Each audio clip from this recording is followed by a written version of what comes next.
Welcome दोस्तों, स्वागत है आपका अपने channel youth power for study में। आज हम देखेंगे लोधी वंश। तो लोधी वंश की शुरुआत कब से होती है? 1451 से 1526 पानीपत के युद्ध तक। ठीक है। इसके संस्थापक थे बहलोल लोधी।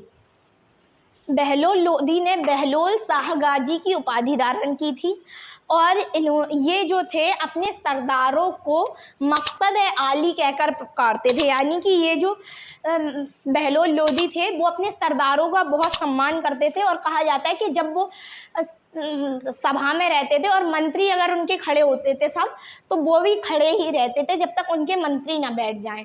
ठीक है। तो मतलब ये दर्शाता है कि अपने मंत्रियों के प्रति उदारता, इसलिए ये मकसद आली कहते थे अपने सरदारों को। ठीक है। इसके बाद आते हैं सिकंदर लोधी 1489 ईस्वी में, जिन्होंने आगरा नगर की स्थापना की थी और इन्होंने गजे सिकंदरी नाम का एक पैमाना भी चलवाया था भूमि मापन का। ठीक है।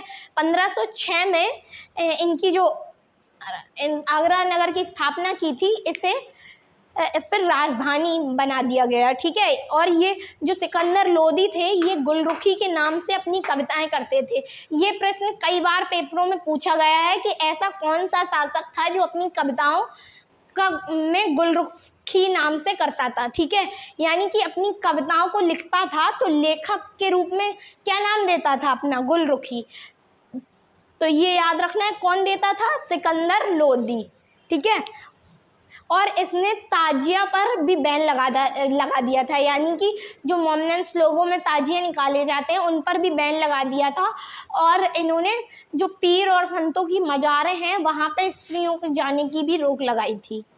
इब्राहिम लोधी। इब्राहिम लोधी का जन्म 1480 में हुआ था और 1517 में सिकंदर लोधी की मृत्यु के बाद ये आगरा के सिंहासन पर बैठे। ठीक है। उसके बाद क्या हुआ कि 1526 का पानीपत का युद्ध के बारे में आप सभी को पता होगा। बाबर और इब्राहिम लोधी के मध्य लड़ा गया 21 अप्रैल 1526 को। ठीक है। इसमें क्या था, जो इब्राहिम लोधी के ही फैमिली वाले लोग थे, दौलत खां जो था इनका चाचा थे या चचेरे भाई थे, उन्होंने बाबर को और उन्होंने तथा राणा सांगा ने मिलकर बाबर को बुलाया बाहर से। समरकंद के थे ये, और वहाँ से इन्होंने आक्रमण करने के लिए उनसे आमंत्रण किया। तो बाबर आए और बाबर ने फिर जब इब्राहिम लोधी पर आक्रमण किया तो जीत गए। और फिर क्या हुआ? मुगल वंश